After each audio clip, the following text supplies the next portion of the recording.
10 तारीख को दिल्ली में क्या होगा? क्या दिल्ली की सत्ता एक बार फिर बीजेपी के हाथ से फिसल जाएगी और केजरीवाल के सिर पर दिल्ली का ताज दोबारा सजेगा? यह सवाल है जो आम आदमी पार्टी को खुश कर रहा है, वहीं बीजेपी के माथे पर चिंता की लकीर खींच रहा है। तमाम एग्जिट पोल के नतीजे अगर सही साबित हुए तो दिल्ली में अगली सरकार आम आदमी पार्टी की होगी। हमारे साथ चर्चा के लिए जो मेहमान जुड़ रहे हैं उनसे भी हम एक बार परिचय करा दें, उसके बाद ये रिपोर्ट आपको दिखाते हैं। संबित पात्रा हमारे साथ स्टूडियो में है, हमारे साथ प्रियंका चतुर्वेदी जुड़ रही हैं और हमारे साथ आतिशी मरलेना जुड़ रही हैं आम आदमी पार्टी की तरफ से। हम बातचीत अपनी शुरू करते हैं, उससे पहले हम आपको ये रिपोर्ट दिखा दें।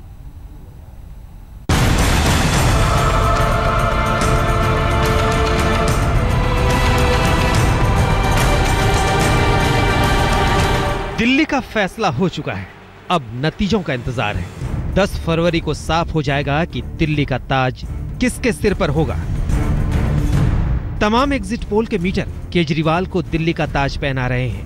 इंडिया टुडे सिसेरो के मुताबिक आपको 38 से 46 सीट, बीजेपी को 19 से 27 सीट, कांग्रेस को 3 से 5 सीट, जबकि इंडिया टीवी सी वोटर के सर्वे में आपको 43 सीट, बीजेपी को 33 सीट, जबकि कांग्रेस को 2 सीट मिल रही है।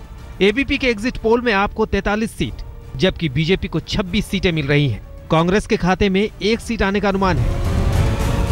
44 सीट से कम पे आम आदमी पार्टी है ही नहीं, और मैं समझता हूं कि जब ऐसी स्थिति होती है तब अब आपको समझ आता है कि प्रधानमंत्री बौखलाए हुए से क्यों हैं, चिड़चिड़ाए हुए से क्यों हैं, क्योंकि जाहिर है सर्वे इंफॉर्मेशन उनके पास मुझसे तो बेहतर ही होगी कम से कम। अगर ये आंकड़े 10 फरवरी को सही साबित हो गए तो केजरीवाल के हाथ में दिल्ली की कमान दूसरी बार होगी।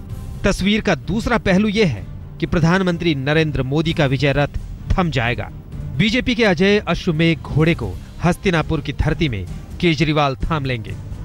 मोदी के विजय रथ ने लोकसभा चुनाव में जीत के साथ अपने सफर को शुरू किया था।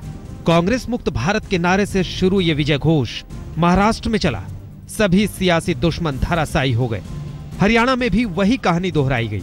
झारखंड को तो पार्टी ने पहले से ही जीता हुआ मान लिया था। विजय रथ जम्मू कश्मीर में भी खूब चला। राज्य में धमाकेदार एंट्री के साथ बीजेपी दूसरे नंबर की पार्टी बनी। जम्मू कश्मीर में यह जीत किसी कमाल से कम नहीं थी, लेकिन दिल्ली में मोदी का रथ थमता नजर आ रहा है। केजरीवाल का जादू दिल्ली वालों के सिर चढ़कर बोल रहा है। एग्जिट पोल के आंकड़े सच हुए तो ये बीजेपी के लिए जबरदस्त झटका होगा। हालांकि बीजेपी के दावे अलग हैं। उसके मुताबिक 10 फरवरी की सुबह दिल्ली में कमल खिलेगा। सर्वे तो सर्वे होता है, सर्वे तो सर्वे होता है। 10 तारीख को रिजल्ट पता चलेगा। सर्वे होता है, लेकिन एक्चुअल रिजल्ट क्या है वो 10 तारीख को पता चलेगा। बीजेपी के दावों को एग्जिट पोल नकार रहे हैं। हालांकि ये सिर्फ एक अनुमान है, लेकिन अगर ये एग्जिट पोल नतीजों में तब्दील हो गया तो इसका असर आने वाले 2 राज्यों के चुनाव में भी दिखेगा।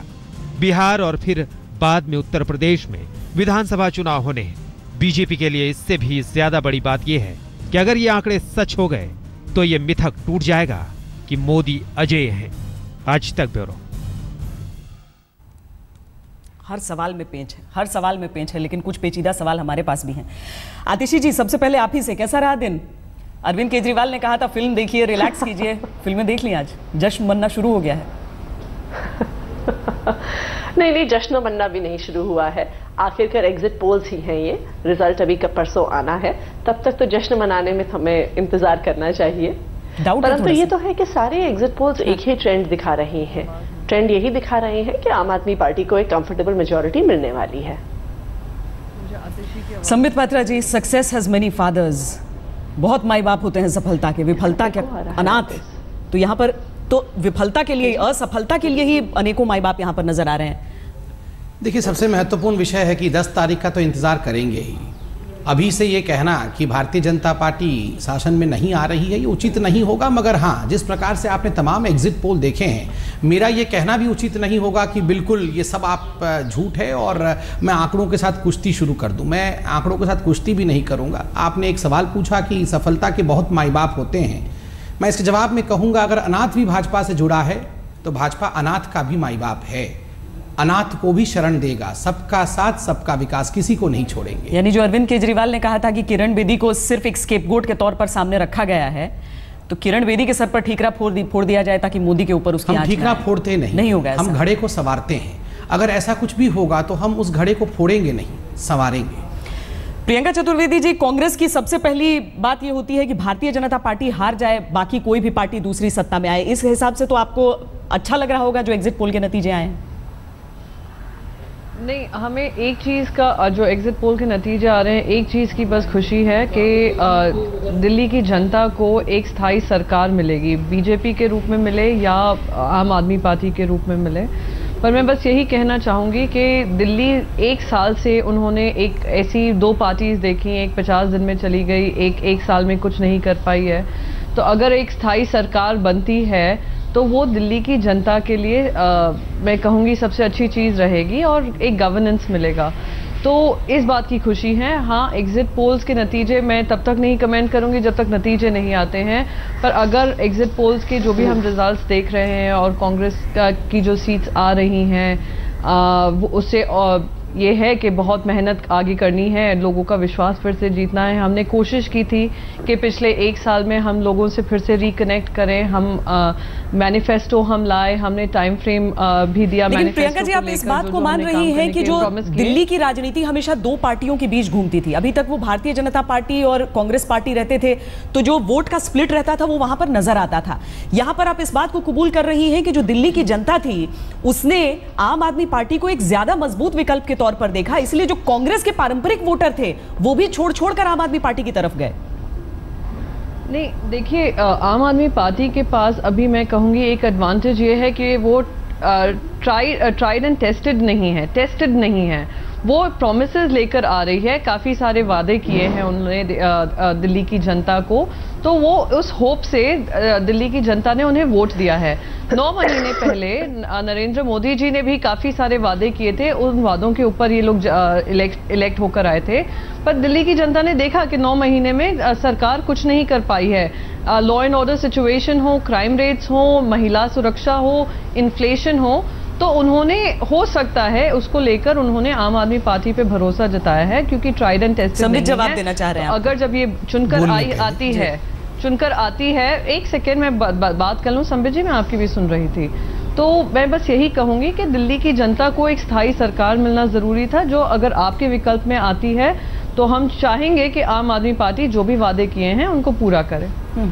देखिए, मैं प्रियंका को सुन रहा था और चूंकि चुनाव समाप्त हो गया है, मुझे लगता है हमें प्रवक्ताओं को आपस में कुश्ती करने की आवश्यकता नहीं है, समीक्षा की आवश्यकता है। कहीं ना कहीं कांग्रेस अभी भी ऐसा लग रहा है मानो भाजपा के 2 आंकड़े कम होने से ज़्यादा प्रसन्न लग रही है, बजाय इसके कि वो किस प्रकार से अपने संगठन को संभालना है उस पर चिंता करे। मगर मैं एक महत्वपूर्ण विषय यहाँ कहना चाहता हूँ, आम आदमी पार्टी, प्रियंका आप तो बीच में नहीं कहती थी, मैं बीच में कह रहा था। प्रियंका, नहीं, मेरे को बोलना पड़ेगा क्योंकि शायद आप सुन नहीं रहे थे मैं क्या कह रही थी। आप ऐसे, मैंने कहा मुझे प्रियंका चिड़चिड़ाइए मत और नाराज भी मत होइए, आराम से बोलिए, मैं सुन रहा हूं। नहीं, मैं बिल्कुल नाराज नहीं हूं, मैं बिल्कुल आराम से आपसे बोल रही हूं। लगता है आपको सुनने की आदत कम है। मैं फिर से दोहरा दूं, मैंने ये कहा खुशी दिल्ली की जनता के लिए है। कौन उस विकल्प में बनकर स्थायी सरकार देता है, भारतीय जनता पार्टी देती है या आम आदमी पार्टी देती है? खुशी जनता के लिए है, दिल्ली की जनता समझ गया मैं आपकी खुशी किसमें है। मुझे लगता है मैं समझ गया प्रियंका जी आपकी खुशी किसमें है। अब एक्सप्लेन करने की आवश्यकता नहीं, मैं अपने विषय को रखूं। देखिए, आपको ये समझना पड़ेगा कि आखिरकार जो आम आदमी पार्टी की पॉलिटिक्स है, मैं इसे कहता हूं अंग्रेजी में रोमांटिसाइजेशन ऑफ पॉलिटिक्स। देखिए, विकास की बातें करना और विकास को डिलीवर करना, इन दोनों में फर्क होता है। एक रूमानी होता है, एक रूहानी होता है। रूहानियत जो होती है, जो स्पिरिचुअलिटी ऑफ पॉलिटिक्स होती है, वो बहुत अरसे में आती है। सदियों तक आपको चीफ मिनिस्टर के लिए काम करना पड़ता है, फिर आप प्रधानमंत्री के लिए आते हैं, फिर आप काम करते हैं, तब जाके अंततः ये प्रूव होता है कि वाकई आपने कुछ किया था। अंबेडकर पूरी जीवन घसीटते रहे, किसी ने उन्हें रिकॉग्नाइज नहीं किया। जब वो संसार से चले गए तब लोग ने कहा, अरे अंबेडकर जी की आप मूर्ति बनाओ, इन्होंने तो कमाल कर दिया था, अभी तक हमें पता ही नहीं चल रहा था अंबेडकर जी ने किया था। तो जो रोमांटिसाइजेशन ऑफ पॉलिटिक्स होती है, रूमानी पॉलिटिक्स होती है, ये कागजों में, वायदों में, फ्री, सब कुछ फ्री में अच्छा लगता है। मैं इसमें कटाक्ष नहीं करूंगा, आज कटाक्ष करने का दिन नहीं है, रिजल्ट का इंतजार करने का दिन है। मगर हाँ, दोनों में फर्क समझने की भी आवश्यकता है। मुस्कान सिर्फ आतिशी जी के चेहरे पे है, उनसे हम ये पूछेंगे कि दरअसल जो अव्यावहारिक वादों के आरोप उन पर लगते रहे हैं, इस बार तैयारी अगर प्रचार के लिहाज से रही है, दिल्ली का दिल जीतने के लिहाज से रही है, तो दिल्ली को साबित करने के लिहाज से कैसी तैयारी उनकी है। दिल्ली में एग्जिट पोल के नतीजे कुछ इस तरह की तस्वीर पेश कर रहे हैं कि लगता है कि नरेंद्र मोदी, जिन्हें अपराजित अभी तक कहा जा रहा था, उन्हें पहली बार हार का सामना करना पड़ता है। अब किसको जिम्मेदार माना जाए इसका, यह आगे की बात होगी। 10 तारीख को नतीजे आएंगे, उसके बाद विस्तार से विश्लेषण होगा। लेकिन अभी एक ये सवाल उठा रहे हैं और आपसे हम सवाल पूछ भी रहे हैं कि आपकी राय क्या है। आतिशी जी, आपके वादों के बारे में बहुत ज्यादा जिक्र हो जाती है कि ये झूठे वादे दिखाए जाते हैं, ये बुने गए सपने, इस वजह से आप लोग जनता को बुद्धू बनाने में कामयाब हो रहे हैं। आप किसी भी तरीके से इसे देख लीजिए। लेकिन आप लोगों ने अपने पिछले अनुभव के बाद, जिस तरीके से 1 साल तक आपने यहां पर दिल्ली को भरोसा दिलाया और दिल्ली ने कम से कम एग्जिट पोल के नतीजों में वो भरोसा दिखाया आप पर वापस, यानी आपको वो पुरानी गलतियां नहीं दोहरानी होंगी। क्या ये पार्टी के भीतर सोच है? बीजेपी तो आज दिन भर कई बैठकों का दौर हुआ है, पता चला है हार पर मंथन हुआ है, लेकिन जीत पर भी तो मंथन हुआ होगा आपका। देखिए श्वेता जी, इसमें मैं 2-3 चीजें कहना चाहूंगी। सबसे पहली ये बात है जो आपने हमारे वादों की बात की। हालांकि हमने सरकार एक छोटे समय के लिए चलाई, सिर्फ 49 दिन के लिए चलाई, परंतु दिल्ली की जनता ने देखा कि हमने जो बहुत सारे वादे किए थे उन्हें पूरा किया। आज भी दिल्ली की जनता याद करती है वो 49 दिनों की सरकार, जब उनकी जिंदगी में भ्रष्टाचार नहीं था, जब पुलिस उन्हें परेशान नहीं करती थी, जब एमसीडी के काउंसलर्स उनसे घूस नहीं मांगते थे, जब बिजली के बिल कम थे, जब पानी के बिल कम आते थे। तो आम आदमी पार्टी ने अपने वादे पूरे करके दिखाए। दूसरी बात, बिल्कुल सही बात है कि दिल्ली की जनता नाराज थी, क्योंकि दिल्ली की जनता चाहती थी कि अरविंद केजरीवाल उनके मुख्यमंत्री बने रहें, और शायद इसीलिए ही दिल्ली की जनता फिर से हम पे भरोसा करने को तैयार है, क्योंकि उन्हें पता है कि जो हमने कहा था वो हमने पूरा किया। एक बात बस मैं जानना चाहती हूँ इसमें बीच में कि इस बार आपके वादों की कोई मियाद आपने नहीं तय की है। पिछली बार 50 दिन, 1 महीना, 2 महीना ये बताया गया था कि इतने दिनों में फलाना चीज हो जाएगी। इस बार नहीं बताया गया कि वाईफाई अगर सबको मुफ्त है तो कितने दिनों के भीतर दिल्ली में वाईफाई हो जाएगा, या वैसी ही चीजों को कोई भी मियाद नहीं तय की गई है। कोई खास वजह? जी श्वेता जी, बिल्कुल। जब हमने पिछली बार सरकार चलाई तो हमने देखा कि सरकारी एक तंत्र होता है, और सरकारी तंत्र को हम जितना भी स्पीड अप करें, परंतु उसकी कुछ प्रक्रियाएं होती हैं और कई बार हमारे अनुमान से कुछ ज्यादा समय लग सकता है। इसलिए इस बार कोई समय सीमा नहीं तय की गई है, परंतु जो सारे वादे आम आदमी पार्टी ने पूरे की, जो सारे वादे आम आदमी पार्टी ने किए हैं, मैं आपको आश्वासन दे दूं कि पहले दिन से, जब से अरविंद केजरीवाल मुख्यमंत्री बनेंगे, वो वादे पहले दिन से ही पूरा होना शुरू हो जाएंगे। जहां तक वादों की बात है, ये सारे वादे बहुत डिटेल्ड प्रक्रिया के बाद बने हैं, जिसमें दिल्ली के लोगों से एक संवाद की प्रक्रिया चली, बहुत सारे एक्सपर्ट से एक संवाद की प्रक्रिया चली, इकोनॉमिस्ट से एक संवाद की प्रक्रिया चली।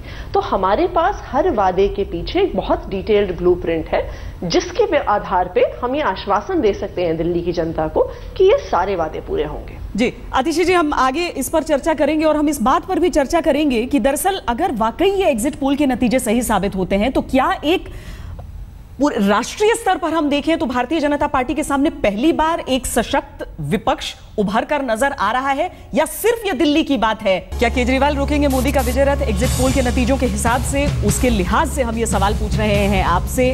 हमारे पैनल पे भी हम इस पर चर्चा कर रहे हैं, लेकिन अभी तक जो नतीजे आपके एसएमएस से आए हैं वो देखिए 50-50 है, यानी कि आधे लोग सोच रहे हैं कि हाँ, आधे ना। हालांकि हाल फिलहाल में याद नहीं आता कि हल्ला बोल में इस तरह से आपके जवाब आए हों कि आधे आधे एक बराबर नजर आ रहे हैं।